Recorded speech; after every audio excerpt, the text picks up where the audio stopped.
Hello students, I am Dr. Vinod Kamble. In this video, we are going to see the question role of advertising in brand building.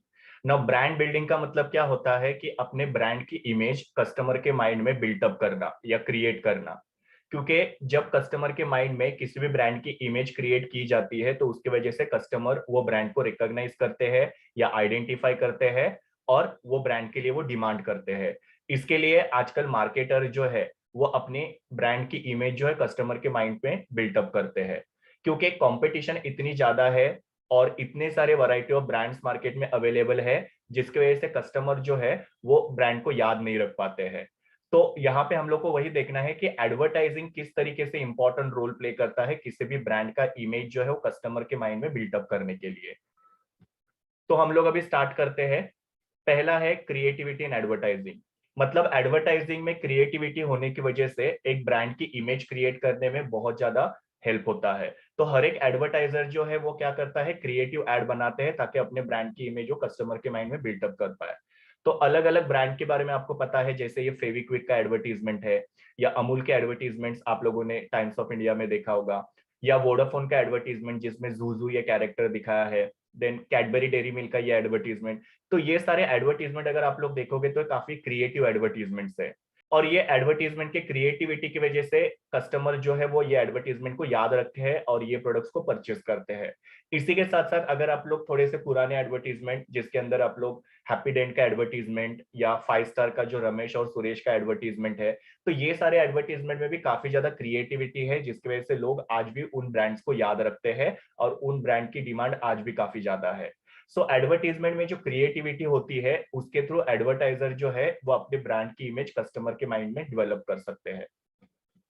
Then second one is brand ambassador. ना brand ambassador का मतलब क्या होता है कि जो वो particular product को प्रमोट करते हैं। तो आप लोग यहाँ पे देख सकते हो कि ये अलग अलग प्रोडक्ट के ब्रांड एम्बेसडर है। जैसे रिसेंटली अगर हम लोग देखेंगे तो प्रेगा न्यूज के ब्रांड एम्बेसडर है करीना कपूर, या गार्नियर की ब्रांड एम्बेसडर है आलिया भट्ट, फिर बाद में बूस्ट के ब्रांड एम्बेसडर है मिस्टर सचिन तेंदुलकर। उसी के साथ साथ फेयर एंड लवली जो है उसके ब्रांड एम्बेसडर है यामी गौतम, नवरत्न तेल जो है उसके ब्रांड एम्बेसडर है मिस्टर अमिताभ बच्चन। तो ऐसे हर एक प्रोडक्ट के कोई ना कोई ब्रांड एम्बेसडर होते हैं और ये ब्रांड एम्बेसडर की वजह से भी यहाँ पे ब्रांड की इमेज जो है वो कस्टमर के माइंड में क्रिएट करने में हेल्प होता है ना। जब भी ब्रांड एम्बेसडर सिलेक्ट किया जाता है तो ऐसा ब्रांड एम्बेसडर सिलेक्ट करना चाहिए कि जिसकी पर्सनालिटी जो है वो उस पर्टिकुलर ब्रांड के साथ मैच होना चाहिए जिसको लोग एंडोर्स कर रहे हैं। एंडोर्स करना मतलब क्या, जिसके बारे में वो लोगों को बता रहे हैं और वो लोगों को प्रोडक्ट को परचेस करने के लिए कन्विंस कर रहे हैं। जैसे कि करीना कपूर है तो वो प्रेगा न्यूज का एंडोर्समेंट कर रही है, तो इसके लिए उसको प्रेगा न्यूज की ब्रांड एम्बेसडर बोला जाता है। बिकॉज वो क्या करती है, प्रेगा न्यूज के बारे में लोगों को बताती है और वो प्रोडक्ट को परचेस करने के लिए लोगों को मोटिवेट करती है, तो इसी को एंडोर्समेंट बोलते हैं। और उसकी वजह से ये जो करीना कपूर है उसको प्रेगा न्यूज की ब्रांड एम्बेसडर बोला जाता है। तो जो भी ब्रांड एम्बेसडर होता है उसकी पर्सनैलिटी जो है वो जिस प्रोडक्ट को वो लोग एंडोर्स कर रहे हैं उसके साथ मैच होना बहुत जरूरी है। जैसे आपको पता है कि करीना कपूर की अभी शादी हुई है और उसको अभी एक बेबी है, तो इसकी वजह से ये प्रेगा न्यूज की एडवर्टीजमेंट करती है। तो करीना कपूर इस पर्टिकुलर प्रोडक्ट के लिए एकदम परफेक्ट पर्सनालिटी है। फिर बाद में यंगस्टर्स को गार्नियर में टारगेट करना होता है, इसके लिए आलिया भट्ट को वो एडवर्टीजमेंट में लिया गया है या आलिया भट्ट उसका एडवर्टीजमेंट करती है। तो बिकॉज यंगस्टर्स के लिए ये प्रोडक्ट है तो यंग एक्टर को यहाँ पे लिया जाता है। वैसे भी आप लोग देखते हो कि गार्नियर के जो एडवर्टीजमेंट्स होते हैं उसमें जो भी यंग एक्टर्स होते हैं उनको ही लिया जाता है। जैसे कि आलिया भट्ट के पहले दीपिका पादुकोण ये एडवर्टीजमेंट में हुआ करती थी। और इसी तरीके से पास में आपने देखा है कि जो भी पर्टिकुलर टाइम में यंग एक्टर होते हैं या टॉप लेवल पे जो एक्टर होते हैं उनको गार्नियर के एडवर्टीजमेंट के लिए यूज किया जाता है। फिर ऐसे स्पोर्ट्स के रिलेटेड प्रोडक्ट होते हैं जैसे कि एनर्जी ड्रिंक हो सकते हैं या स्पोर्ट्स के रिलेटेड कोई भी गुड्स होते हैं तो उसके अंदर जो भी स्पोर्ट्स पर्सनालिटी होते हैं उनको यूज किया जाता है। तो इस तरीके से जो भी प्रोडक्ट के लिए ब्रांड एम्बेसडर यूज किया जा रहा है वो ब्रांड एम्बेसडर की पर्सनालिटी जो है वो प्रोडक्ट के साथ मैच होना चाहिए। अगर सपोज कोई एक्ट्रेस है जो सिंगल है तो वो प्रेगा न्यूज की एडवर्टीजमेंट नहीं करेगी बिकॉज वो उसके साथ मैच नहीं हो रही है। या कोई ओल्ड एज एक्टर है जो गार्नियर का एडवर्टीजमेंट कर रहा है तो वो भी वहां पे ब्रांड के साथ मैच नहीं हो रहा है। तो जो भी पर्सन ब्रांड के साथ मैच हो सकता है उसको ही as a brand ambassador use करना चाहिए। सो एडवर्टाइजर जब भी अपने ब्रांड को एंडोर्स करने के लिए जो पर्सनालिटी को या ब्रांड एम्बेसडर को वो सिलेक्ट करे वो राइट पर्सनालिटी को सिलेक्ट करना काफी जरूरी होता है। मतलब ही वो पर्सनालिटी जो है वो उस ब्रांड के साथ मैच होनी चाहिए। यहाँ पे एक एग्जांपल दिया है कि जो भी टीवी या फिल्म एक्टर्स होते हैं जो विलन का रोल प्ले करते हैं, उनको कभी भी देखना आप वॉशिंग पाउडर के एडवर्टीजमेंट के लिए या कॉस्मेटिक के एडवर्टीजमेंट के लिए या किसी भी एफएमसीजी प्रोडक्ट्स वगैरह जो होते हैं या कोई भी लग्जरियस प्रोडक्ट्स वगैरह होते हैं, तो उसके एडवर्टीजमेंट में उनको यूज नहीं किया जाता है। बिकॉज टीवी या फिल्मों में उनको एज अ विलन दिखाया जा रहा है, मतलब उनकी नेगेटिव इमेज दिखाई जा रही है। तो कहीं ना कहीं पे लोग क्या करते हैं, उनकी जो टीवी या फिल्म की इमेज होती है उसको ही वो प्रोडक्ट के साथ कनेक्ट करते हैं।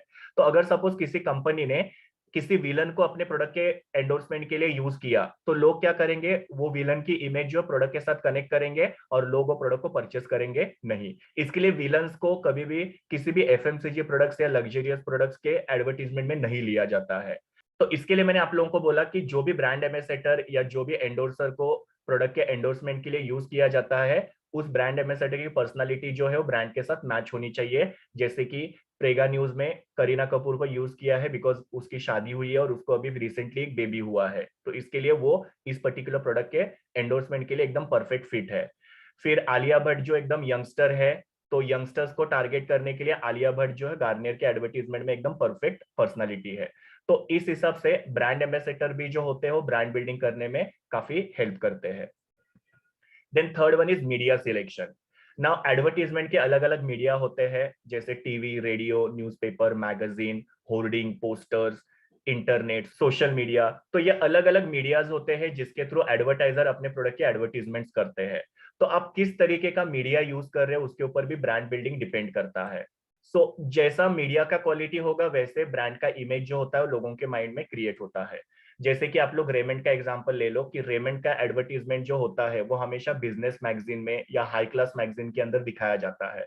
बिकॉज रेमंड में उनको किसको टारगेट करना होता है, तो जो भी ऑफिस गोवर्स होते हैं या जो भी टॉप लेवल पे काम करने वाले लोग होते हैं। इसके लिए रेमंड का एडवर्टीजमेंट जो होता है बिजनेस मैगजीन में या जो टॉप के जो मैगजीन्स होते हैं उसमें दिखाया जाता है। किसी भी लोकल चीप मैगजीन में रेमंड की एडवर्टीजमेंट आती नहीं है, क्योंकि अगर किसी लोकल चीप मैगजीन के अंदर रेमंड का एडवर्टीजमेंट होगा तो उसका इमेज जो है वो भी वैसा ही लोगों के माइंड में होगा।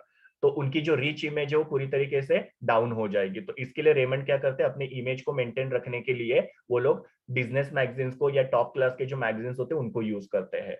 या फिर आप लोग देखते हैं कि जो भी बड़े बड़े डिजाइनर्स होते हैं, तो वो अपने प्रोडक्ट्स का क्या करते हैं, इस तरीके से बड़े बड़े होर्डिंग जो होते हैं वो हाईवे में या किसी पॉश एरिया में वगैरह उसको लगाते हैं, ताकि लोगों के माइंड में उस पर्टिकुलर ब्रांड के बारे में एक अच्छी इमेज क्रिएट हो।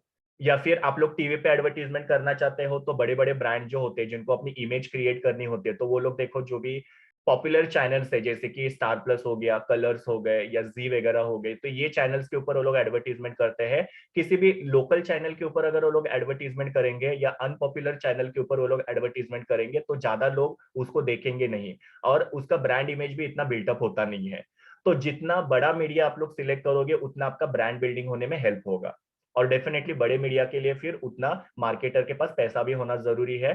तो बड़े मीडिया सिलेक्ट करने की वजह से भी ब्रांड इमेज क्रिएट हो सकता है। तो मार्केटर को हमेशा अपने प्रोडक्ट को एडवर्टाइज करने के लिए जो मीडिया वो सिलेक्ट कर रहे हैं वो बहुत ही केयरफुली सिलेक्ट करना पड़ता है। Then next one is sponsoring events. ना फर्स्ट ऑफ ऑल इवेंट्स क्या होते हैं, तो इवेंट्स मतलब कोई भी स्पोर्ट्स एक्टिविटी हो सकती है, कोई भी फेस्टिवल हो सकता है या कोई भी टीवी शो वगैरह हो सकता है, फिल्म वगैरह हो सकते हैं, उसको इवेंट्स हम लोग बोलते हैं। और स्पॉन्सरिंग का मतलब आपको पता है कि पैसा देना। सो इवेंट्स को स्पॉन्सर करके या इवेंट्स को पैसे देके भी यहाँ पे कंपनी अपनी ब्रांड बिल्डिंग कर सकती है। जैसे आपको पता है वीवो जो है ये काफी पुरानी कंपनी नहीं है, और उसके बावजूद वीवो ने काफी कम समय में अपनी एक ब्रांड बिल्डिंग की है। बिकॉज वीवो ने आईपीएल जैसे जो क्रिकेट मैचेस है उसको स्पॉन्सर किया हुआ है। फिर आप लोग कपिल शर्मा का शो देखते हो तो उसको भी वीवो ने स्पॉन्सर किया है। तो इस तरीके से इवेंट्स को स्पॉन्सर करने की वजह से भी ब्रांड बिल्डिंग करने में हेल्प होता है। यहाँ पे एक एग्जांपल दिया है कि जो भी टेनिस टूर्नामेंट्स होते हैं तो उसको स्पॉन्सर करने वाली कंपनी जो होती है वो मर्सिडीज, रोलेक्स वॉचेस, ये सारी कंपनीज होती है। जैसे कि आप लोग ये टेनिस टूर्नामेंट देख सकते हो और यहाँ पे पीछे देखो रोलेक्स का एडवर्टीजमेंट किया हुआ है। तो ये स्पोर्ट्स को रोलेक्स क्या कर रहा है, स्पॉन्सर कर रहा है, और जिसकी वजह से रोलेक्स का नाम हो रहा है। या आईपीएल के मैचेस आप लोग देखते हो तो आईपीएल के नाम के साथ साथ वीवो का नाम भी वहां पे हाईलाइट किया जाता है कि स्पॉन्सर्ड बाय वीवो।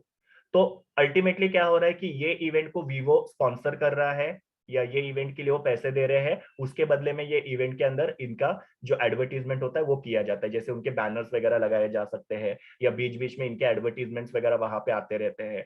तो अलग अलग इवेंट्स को स्पॉन्सर करके भी एक कंपनी अपनी ब्रांड इमेज बिल्डिंग कर सकती है। या आजकल आप लोग देखते हो कि हमारे यहाँ पे अलग अलग फेस्टिवल्स वगैरह होते हैं, जैसे कि महाराष्ट्र में या मुंबई में स्पेशली आप लोग देखोगे कि गणपति बहुत बड़ा फेस्टिवल होता है। तो गणपति के पंडाल में अगर आप लोग देखोगे तो ज्वेलरी वगैरह होते हैं, कोचिंग क्लासेस वगैरह होते हैं, उनके बैनर्स लगाए रहते हैं। तो उनके बैनर क्यों लगाए रहते हैं? बिकॉज वो पर्टिकुलर जो ज्वेलरी वाले हैं या वो पर्टिकुलर जो कोचिंग क्लास वाले हैं, उन्होंने उस गणपति को स्पॉन्सर किया है, और उसके बदले में वो गणपति वालों ने क्या किया, उनका एडवर्टीजमेंट वहां पे पुटअप किया हुआ है, ताकि जो भी लोग वो गणपति के दर्शन के लिए वहां पे पंडाल में आएंगे वो उस पर्टिकुलर बैनर को देखेंगे, और वो जो पर्टिकुलर ज्वेलरी शॉप है या कोचिंग क्लास है उसके बारे में लोगों के मन में ब्रांड की एक इमेज क्रिएट हो इसके लिए।